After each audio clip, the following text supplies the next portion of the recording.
The COVID-19 health crisis has presented unique challenges to countries around the world. How can we, as civil society, help overcome these challenges now and ensure that we are ready for a post-COVID-19 society in the future?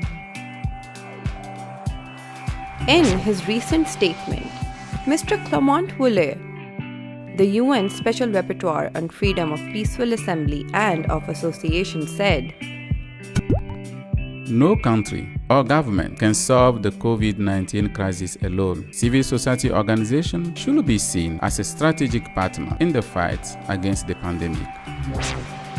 But civil society's ability to contribute to solutions has been limited by restrictive and hastily adopted emergency laws that many governments around the world have been introducing. We should organize our advocacy based on the 10 key principles that Mr. Voulet outlines in his statement.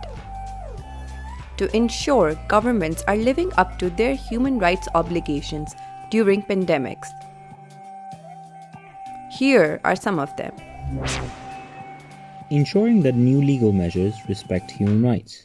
We must ensure that any emergency laws and regulations passed during public health emergencies fully respect our human rights.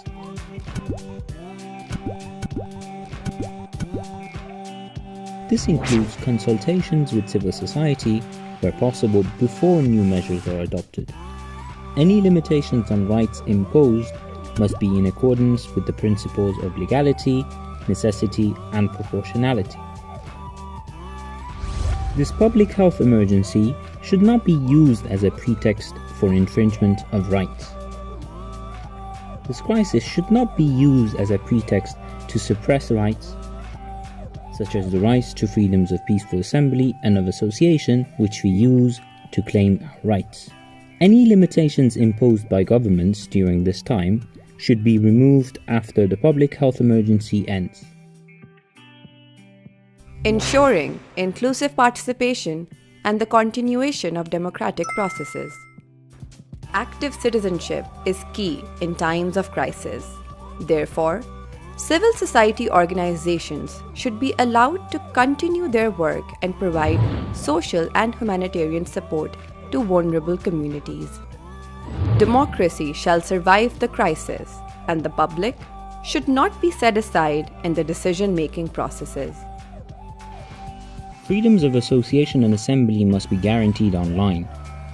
When physical assemblies are restricted, internet availability becomes even more crucial.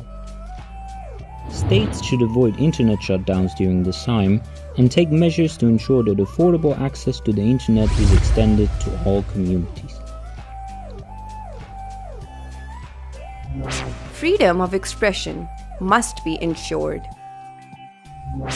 The right of civil society actors, journalists, and human rights defenders to freely receive and provide information must be ensured during this time, as free flow of information should never be stopped. International solidarity is needed more than ever. Restrictions on civil society organizations' right to receive funding hinder their ability to effectively respond to the COVID-19 crisis. Restrictions based on public health concerns may be justified when they are absolutely necessary and proportionate.